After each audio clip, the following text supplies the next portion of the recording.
Welcome, everyone, to episode 95 of Just Joshing. I am your host, Joshua Penteleresco. I write stuff and podcast too, and today I can finally say I have her on the show. Liana Kerzner is my guest for the next two episodes. Liana is very cool.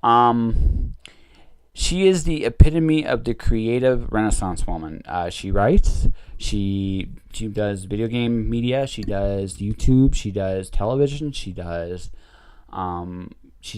anthologies, she's done stories. Like, she has literally gone through a gambit of incredible things. And, you know, she's one of the very few people I feel like when I'm in a room with, she's smarter than me. I'm okay with that. But she's very, very accomplished at what she's done, and she probably is a little bit underappreciated. She's probably best known for some people here from Ed and Red's Night Party, but she's done a lot of things that should really be mentioned in the same breath. Really dig her anthology from Texarax, which I'm pulling right here. It's called Wrestling with Gods. It's really, really good. She's currently working on a Kickstarter called Lady Bits, which analyzes women in video games. Now, some people might wonder why. I wouldn't call myself a feminist exactly, but I'm very much into women's rights. The reason is actually incredibly simple.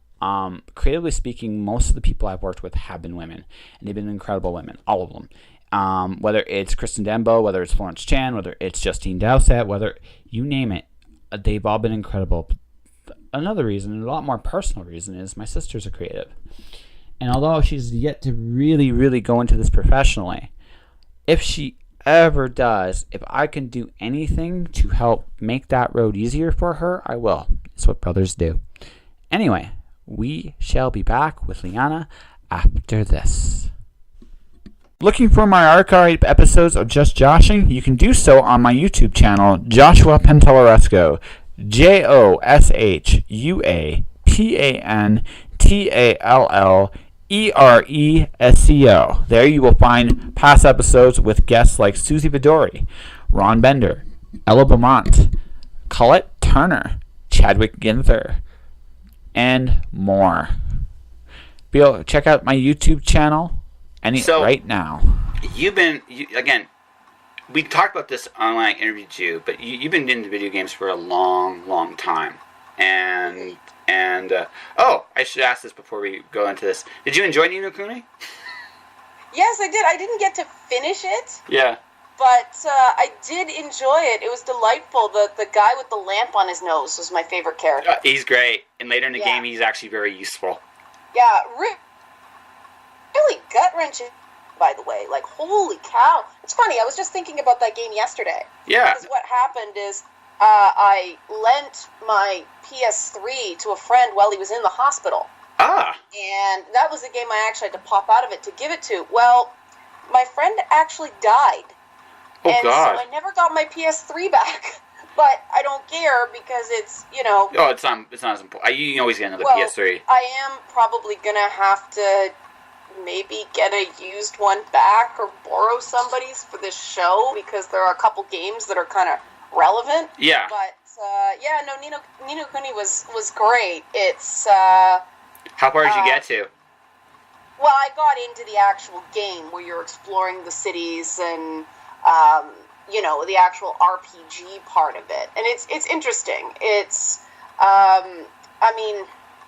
there's nothing I can really directly compare it to, but there is a lot of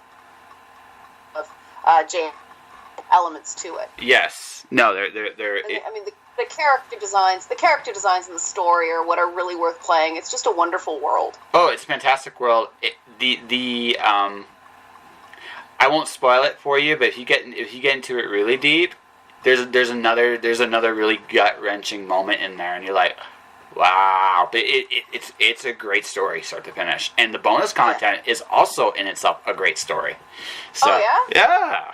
Oh, awesome. Yeah. So the bonus content is not necessary, but it's a fun little thing because it's not. You don't need it to complete the story, but it adds a really neat dimension to it. It was like that. Well made. Yeah, it's very, very well made. I haven't gotten a PS4 yet because I'm very slow at upgrading systems, and also I'm at that weird point right now where I have enough things on the go where I don't have a lot of time anymore, and it's starting. I have to work hard to get video game time these days. So yeah, it's certain things have gotta sacrifice. I mean, I pretty much only watch sports during the playoffs these days because something's got to give. Exactly. Yeah. Toronto's going to be scary next year. Next year, they are going to be a scary team. They're really good. I think they just didn't quite have the firepower to beat Washington, but the fact that they hung with them for 6 games, it's like nothing to feel nothing to feel ashamed of. My Red Wings are going to take 3 years to rebuild. Dang it! But I'm hoping at least I know. Hey, we were due. What can I say? All right. So, but going back to this, like, you've been doing video games for a long time. I think that's probably the favorite thing I asked. I'm going to ask it again for the podcast. But why did you get into video games? Why did I get into video? Well, I've been a gamer since I was 3. Yes. And getting into video games professionally, it was, you hit a point in your career where you have to sort of decide, what do I want to do? Where is my passion? You know, what do I want to do, not just because there's an opportunity here or because there's money to be made? Where do I feel like I can say something that is of value that nobody else is doing, that nobody else is saying? Where can I be of use? And video games was that place. It just, selfishly, video games is the one medium where the more I learn about it, the more I love it, as opposed to getting jaded about the not so good parts of the industry. And so, like, every industry has their not so good parts, but gaming is just, it's so new and it's so raw, and we're all still figuring stuff out. It's still fun. And, yeah, well, it's innovative, and there's a lot going on, and it's an entirely different way to tell stories. It really belies the idea that, all stories and all storytelling methods are done and everything is just replication now. And, the goal is to replicate in interesting ways instead of truly innovating. People are innovating in how to tell stories in games, and the analysis of games is lagging behind that innovation. And so that's why I settled on games for the foreseeable future, because of that. Because people were taking that wonderful, innovative quality for granted by trying to cram, cultivation theory, which is a TV method. It's something developed to look at television. And yes, it has been used for other linear forms of media. Doesn't work well at all with video games. Video games are way too interactive. They're way too interactive. Yeah, and it's not millions of people seeing the same thing at the same time. They're personalized experiences. And so, other things like gaze theory doesn't really... It partially applies, and those sorts of things are even more dangerous because it's so tempting to, the equivalent of, I don't have a hammer around, so I'll drive this nail in with the back of a wrench. Well, you might get it done. You might also really mark up your wall. Probably really mark up the wall in this case. I kind of see video games to me as the future of storytelling in general. Period. Because it's interactive. Nothing engages people more than actually engaging. Yeah, it's also the fact that it's real time. Like, the biggest thing about today, like today's culture, and it's wrong because I don't have as much time to do video games these days. But the thing about video games that pull me back again, it's a real time experience. And the fact of the matter is, as I get more and more into the different mediums I'm playing with, I see, like, the only real limitation that a lot of these things have is time. Video games don't have that same limitation. I mean, there's still a time investment to it, but unlike, say, a book where you're going to have to spend X amount of time maybe to get to it, a video game can, like, cut right into the heart of the story very quickly. Like we talked about Ni no Kuni. That really hits you right off the bat. Bam, and you're in. Like, and it's great. Right, so... Well, and part of that is because it's interactive, the writers involved have to be better. Yeah. They can't take those lingering, slow opening chapters to get to the point. You know, you really have to give somebody something to do. And you get a bit of a prologue by way of a tutorial level. But yeah, if you're trying to do, you know, a TV show as a movie, a TV show as a video game, or a movie as a video game, and for the while there, the paradigm was cinematic experiences. Yeah. Well, we're moving out of that now because, man, those games started slow. You know, you had your big opening credit sequences where you're watching. I remember going, let me play, you know? So we're moving into video games figuring out what they are, essentially. And it's an exciting time to be part of, you know, part of the business accordingly now, like any innovative period in a you know, industry, in a genre. It's also very loud. Yes. But, you know, that comes with the territory, because nobody has the definitive answer. We're all trying to figure it out. And I think if people knew the history of the arts a little better, the history of culture better, they'd be less afraid of that natural process. I'm waiting for video games to get their Stanley Kubrick or their Alfred Hitchcock. Because it's, to me, right now what you're talking about is basically video games are figuring out their own language, which is an amazing thing, because once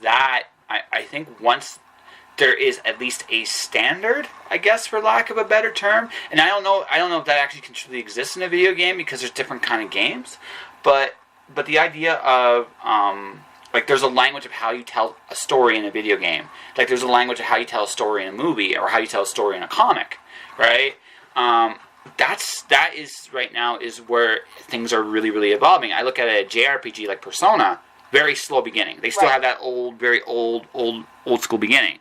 I mentioned Ni no Kuni it's a lot quicker. It gets right into it a lot faster. I haven't played anything too recent. Like I said, I'm a generation behind. There's that feel of, like, figuring out where's that right balance of getting people really into the game. That balance between where the tutorial, how long the tutorial is, to just that ability to discover. I think that's the one other really cool thing about video games too, is you got more than a story there. You got a platitude of stories.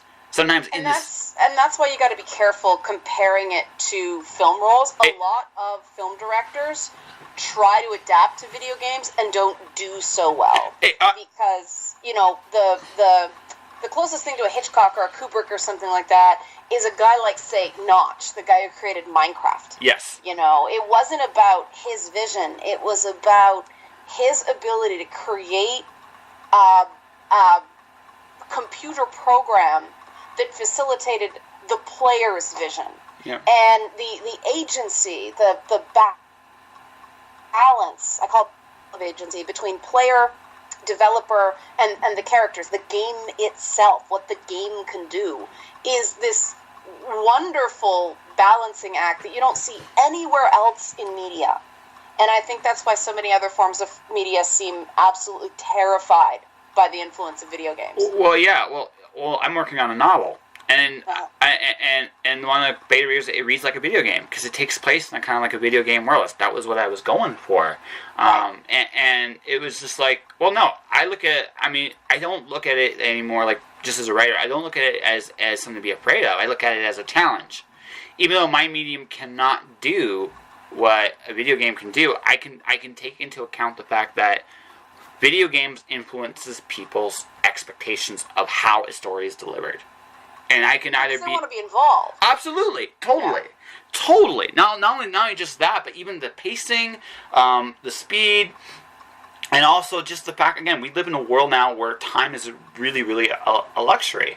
So, just creatively speaking, in anything, you have to take, like, what video games have done is they've taken those expectations and they've changed them. So now when I read that book, or I read that, or I watch that TV show, or I have a certain expectation of quality, time, speed, and interactivity. Like, how can I get invest? And I have to, and from a writing perspective, you have to get people to invest quicker. Because if not, they're going to put your book down. And that's... Yeah, because time is a very limited exactly. resource now. Exactly. And I don't look at it as a... And that's definitely...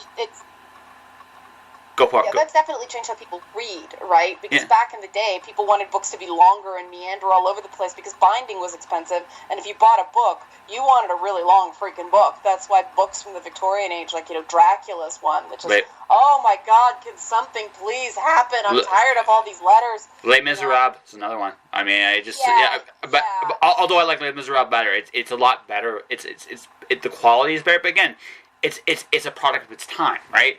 We're in an era now where mediums, all of them, are a lot closer together, right? And there's definitely some collapse. Yeah, exactly. So we have, as an artist of any kind, I don't care what you are, you have to take those things into account today.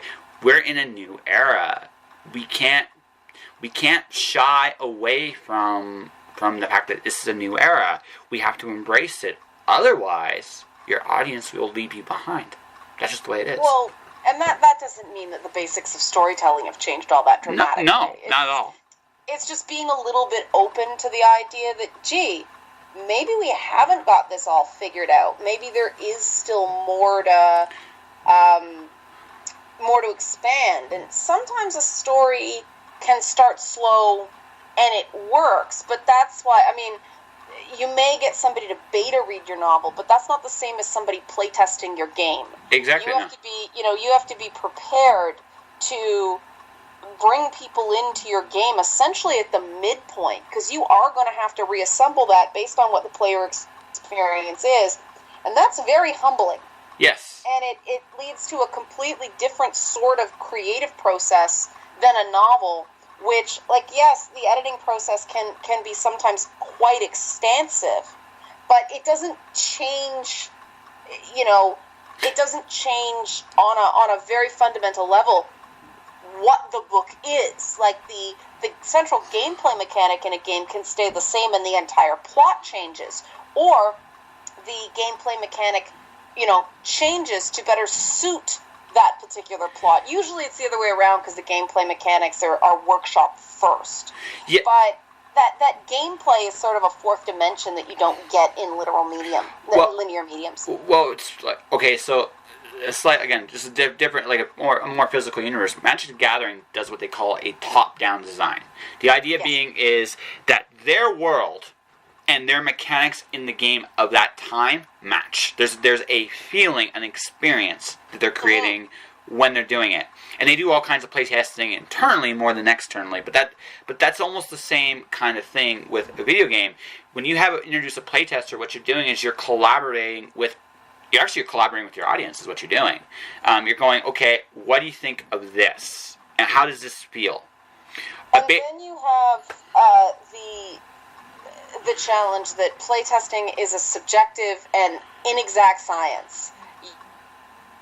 You need really QA people there with the playtesters, or not necessarily QA, but some department who's actually able to interpret and draw out that feedback from the playtesters. Because people can have reactions to something and they're not necessarily terribly good at explaining why they had that reaction. Oh, absolutely. It's an art. It's very tricky. I agree. No, I'm not disagreeing with you at all on that. It's just, to me, that's it. Again, as you say, it's another dimension to the process.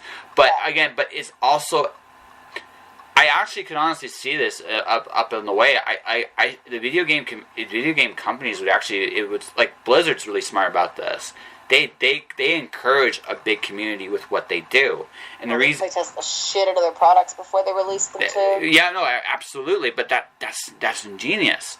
They're letting their players, like, not just one, but many players, shape their world.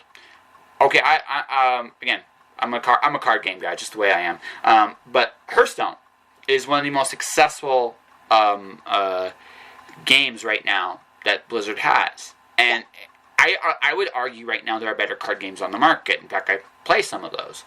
But the reason why Blizzard is so successful, and they were really smart about this, they made a very sound game. The game is still a very sound game, but they have such a big community that they basically have encouraged. They basically it's almost self-feeding at this point. It's like they give to the community.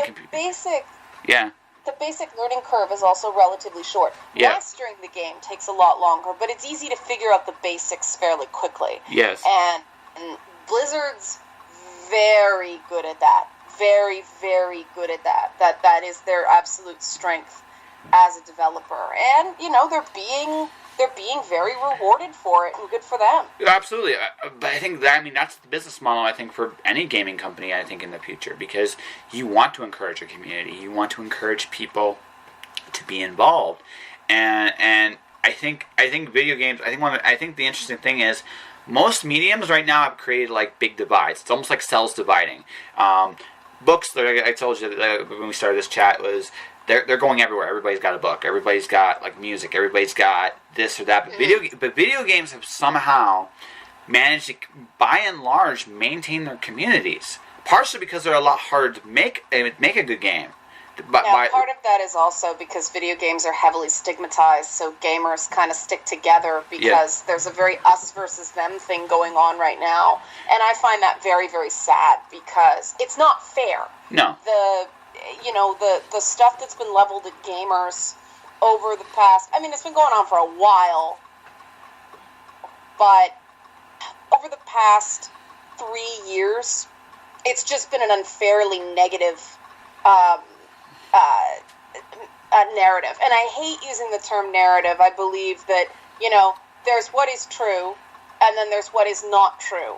And we should be more interested in that than the narrative, right? But it has been something that we've sort of lost control of, and the mainstream media has just gone bonkers, feasting on these negative stories, the harassment of women and everything like that. And, that's part of what I'm doing now, to the point that I couldn't watch on the sidelines of that anymore. I had to try to do something in that regard to pull things back to a more positive place, because I got sick of hearing how bad gamers were. Like, people who didn't play games told me, who plays video games, that gamers are bad, and that just absolutely does not match my experience.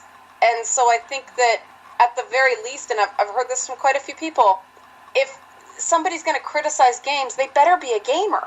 Absolutely. I agree with that. It's it's like anything else. If you're going to criticize something, do the work. Do the work yourself a little bit on some level. Anyway, be a fan. Be You have to immerse yourself into something to really understand it. Otherwise, all you're doing is you're being ignorant, and not in a good way. It's one thing to be ignorant in the sense that I don't know what the heck I'm doing. There are things I don't understand in this world.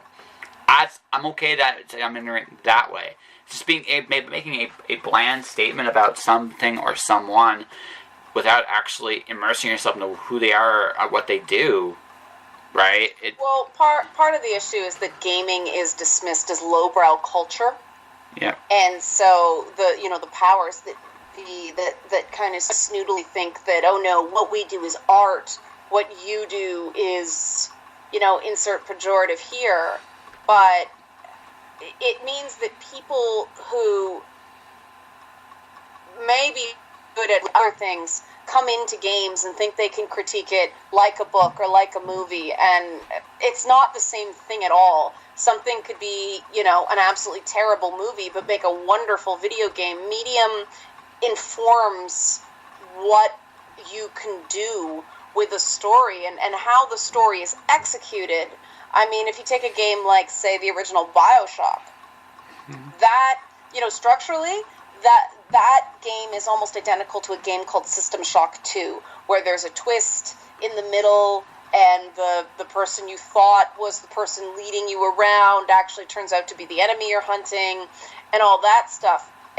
But it did it very differently, right? And that's why when we start talking about, tropes in video games and treating tropes like things that have inherent morality is a trope, actively for or against women.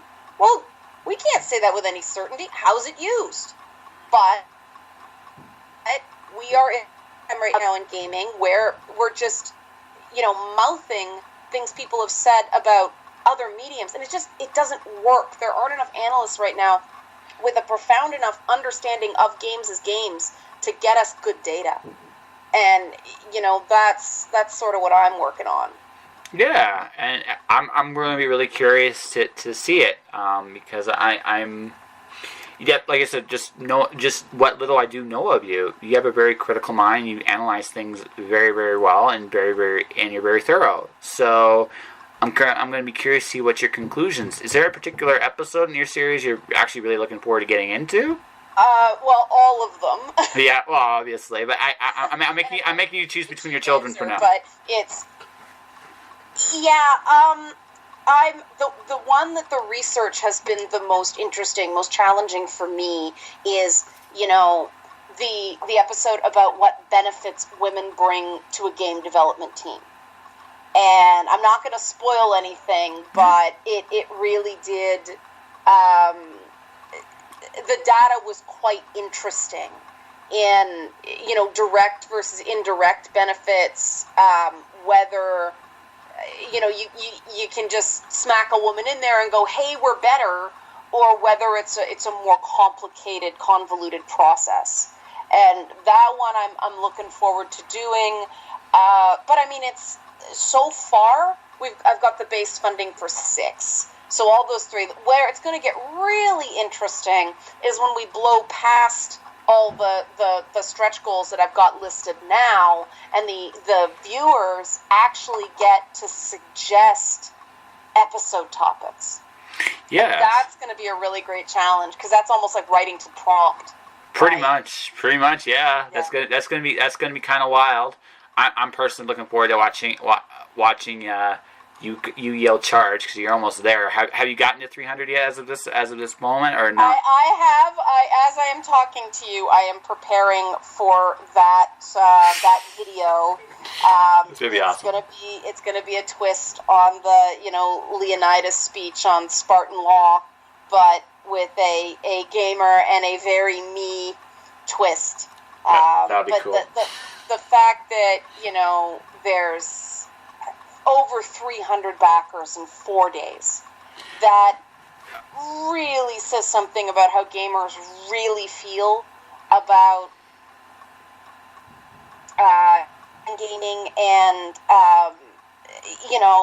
discussions like this. And this is almost more important, I think, than the series itself. It's that message we're able to send. It's giving gamers the ability to show support, to be actively involved in showing, no, this community welcomes women. Yeah. If you love games, that's all we care about. And that was very important to be something that was hardwired into this project. I wanted people to feel good when you're asking someone to give you money. And the thing about Kickstarter is it's an emotional investment. They need to believe in you because they're not getting profit participation. It's a very different choice about how you put down your money for a project. It's not about seeing a financial dividend at the end, right? It's what does this project contribute to the world, contribute to my sense of self, contribute to my community? Like, it's emotional currency. And that's why I thought crowdfunding was a perfect fit for my series Lady Bits, because it really is a collaborative effort. It really is a show about video games by and for gamers that speaks the language of gamers.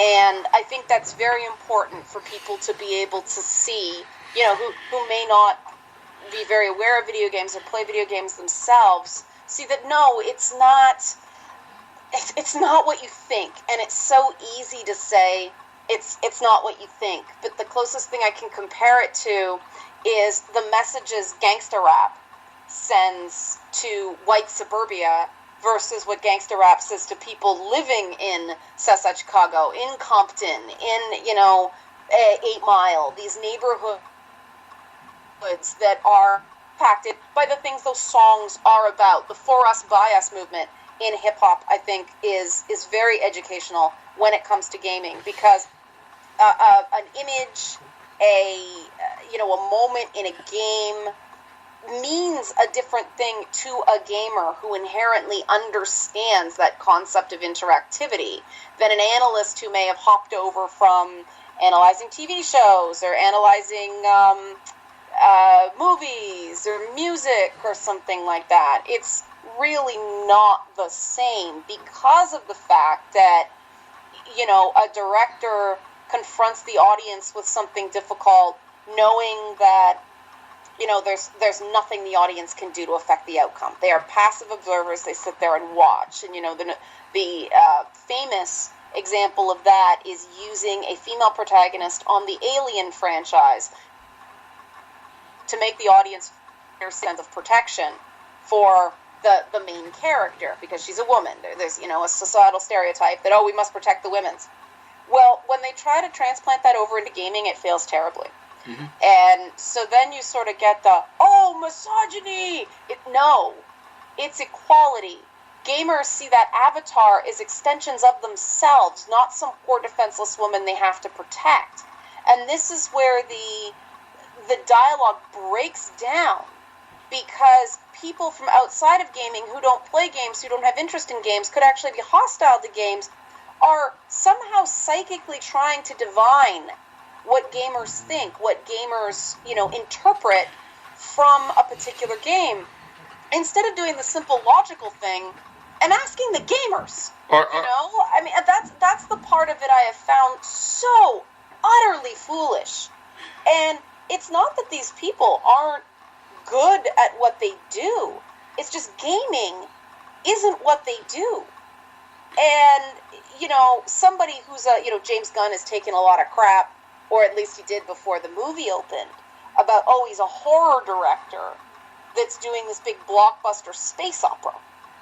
But you see it, and you see how he took his sort of instincts from his past work and incorporated it to get this bleakly funny kind of mercenary comedy that he's not reinventing the wheel. He's not trying to tell a story in somebody else's voice, but he made it work for that particular medium. And I thought that was really cool. He had enough confidence in his own abilities that he adapted what he does well to a different genre. And if an analyst wants to make the jump into looking at video games, that is something they are going to have to humble, and they are going to have to be willing to retrain some and take games on their own merits. It's just so frustrating to see people go, well, like this movie, games do this. GTFO, it's not the same at all. No. You can swear on my podcast, just for future. Okay. I'm just letting you know. Feel free, as long as it's not every other line. I really don't care. But no, the thing I actually, it's interesting enough, I think going back to something you said earlier, analysts in the future are going to have to be players themselves, because I think the only true way to judge a game is to interact with it and kind of see how it plays out. That's it. It should be now. Yeah, no, I agree. The problem is they should be picking up a game for the purpose of analyzing it. They should come into it and play games just for the sake of playing games first, because otherwise you're going to be very biased by the outcome you want, instead of really getting a primer in video games before you start saying,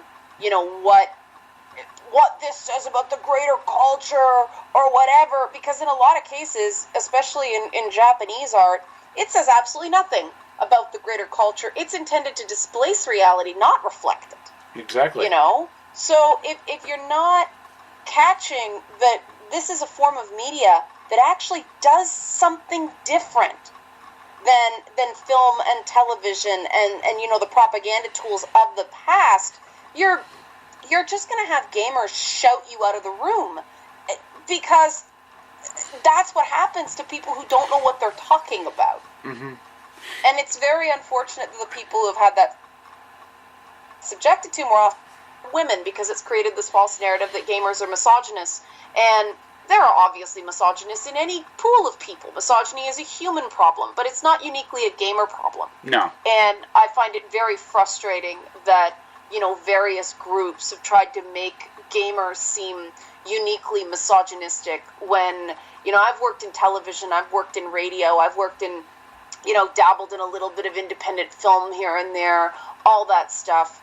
Gamers are, because it's more introverted, generalizing horribly, because it's more interactive, because it's something you play, people aren't taking themselves so seriously, and it's a great community if you're willing to come in and bluster and deal with some of the noise. But there are plenty of gamers who don't play the multiplayer shooters with all that trash talk and all that stuff. There's, like you said, the Hearthstone community. There's the Minecraft community.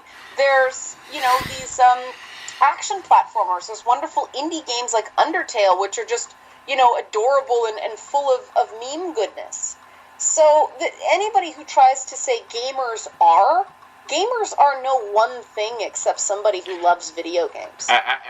The truly best thing about video games, in my view, it's anything. Like, I mean, going back even like back in the good old days of Nintendo, like Mario Brothers was a very different game, Legend of Zelda. And like just in terms of everything, context, genre, interaction, experience, like everything.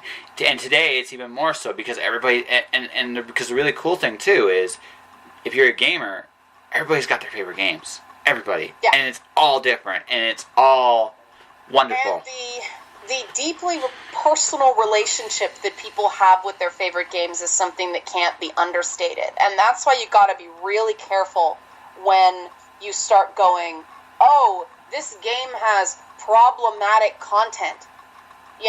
That's the equivalent of insulting someone's mother in terms of the emotional response you're going to get. Because, most people go, hey, my mother's a saint, and it's the same thing. These are games have gotten people out of some pretty dark times. Absolutely. And they may intellectually recognize that, that game isn't very good or has flaws. But games, in some ways, are friend placebos as well as entertainment works in ways that movies and TV shows and things like that can't be to the same extent. And so people have to be really, really careful when they start saying that a game is across the board bad. You are not in a tea room in your book club anymore. You're not in a lecture hall. You are in mass popular culture, and a lot of people are struggling right now. And you're not hitting people on an intellectual level when you do things like that. You're hitting people on an emotional level. And a lot of analysts don't realize that, and so they get a bad response, and then they just jump to the, oh, you're all a bunch of misogynist savages. Like, it's a vicious, vicious cycle, and it's just out of a complete lack of understanding for the community. You know what we should do? A how to criticize a game episode. That'd be my recommendation from me to you. Is that how to actually? Oh, it's. Yeah, like that should be like a full like.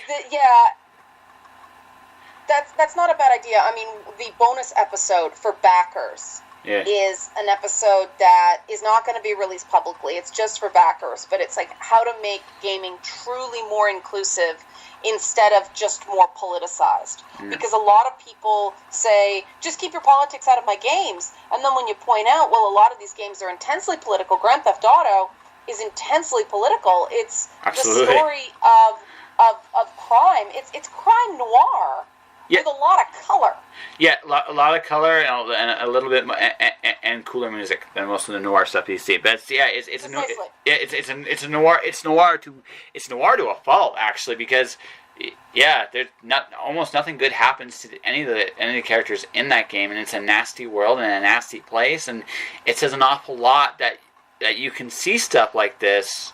Right, you can see the real life basis to stuff like this. Yeah, there's a lot of games with great commentaries about that kind of stuff. So yeah, And I mean, then you get into the question of whether Grand Theft Auto glorifies this lifestyle, and I would say increasingly, no, it doesn't. Certainly in Grand Theft Auto 4 and 5, you get the sense that these guys are miserable losers, Especially 4.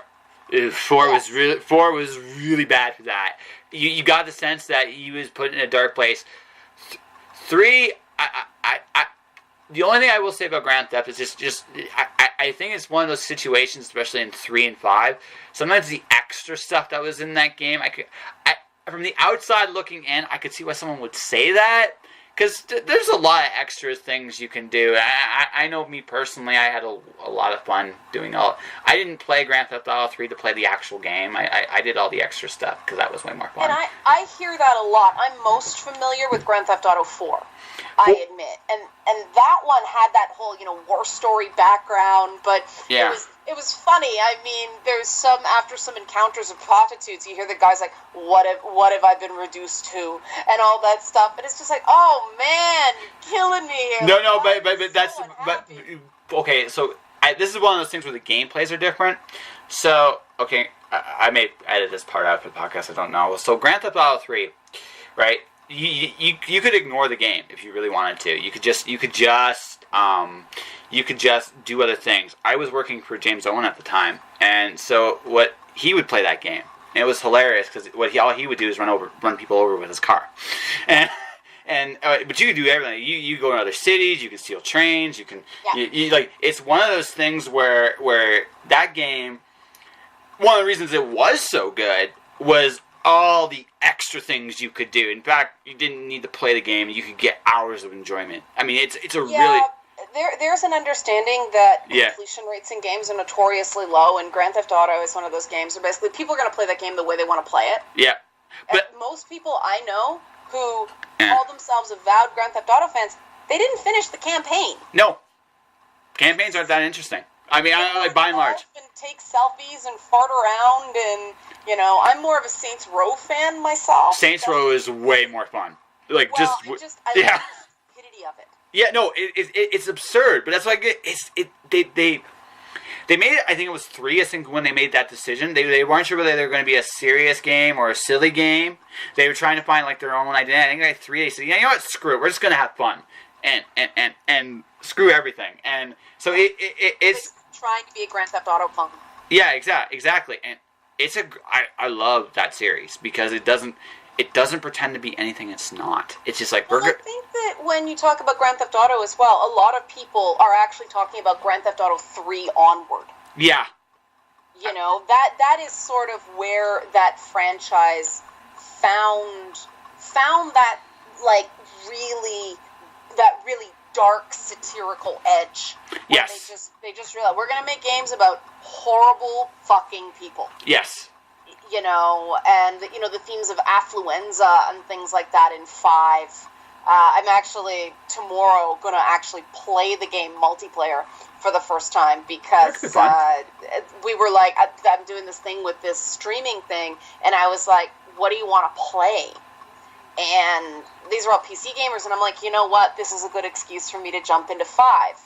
Yes. Because it's something I am going to have to play for Lady Bits, and so that'll be really interesting to have that experience. I like experiencing games like that for the first time with other people. Yes.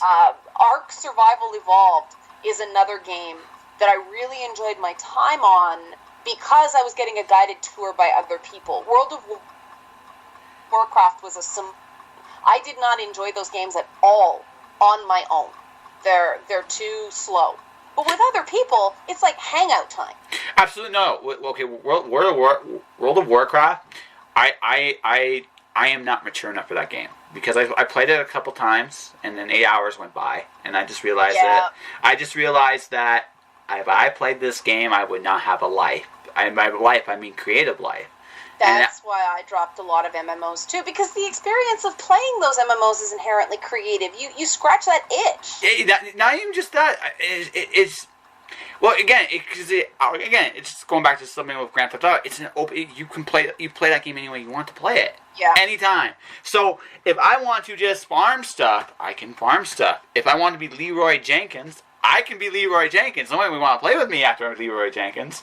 But you know, that's Leroy Jenkins. That's right. I saw that. Yeah. I just resaw that the other day. It still made me laugh. So funny. You know, it's hilarious.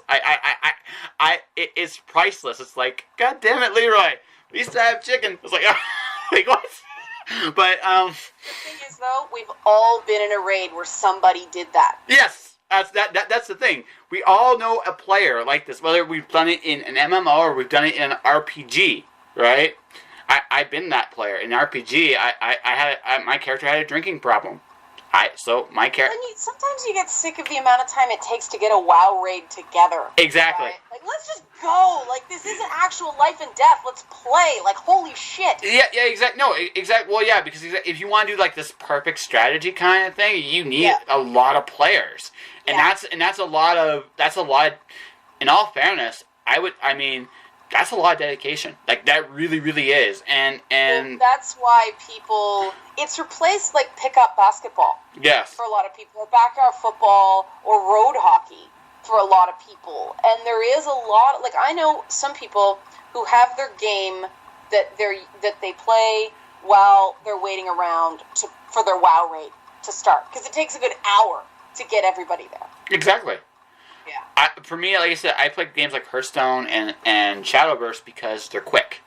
I can play them because I can play a game within under 10 minutes, and that's going long. Legends was designed to give people a 20-minute experience as well. Yeah. So, because again, that's just because some of these like more epically built games just they take time, and Again, but the really cool thing about some of those games is they are completely interactive worlds. They're really, really cool experiences every time. And it's like... And that is part one of my conversation with Liana. Her Kickstarter is called Lady Bits by Liana Kerzner. You should check it out and bid on it. We talk about a lot more in part two. We start with first-person shooters and we go from there. And yeah, like I said, she was always incredible to talk to, and I always enjoy our back and forth. And I want to thank Liana for her time, and that'll do it for this episode. There's a couple things you can do. If you want to support this, you can subscribe to the podcast either through iTunes or through Podomatic. You can buy my books, Watcher and Storm Dancer, through mirrorbooks.com or through Amazon.com. You can look up my YouTube channel at Joshua Pentolaresco for past episodes. Or beyond all that, though, guys, stay inspired. Don't do anything I wouldn't do, or don't get caught, whatever you subscribe to. And I'll see you guys next time with part two. Josh.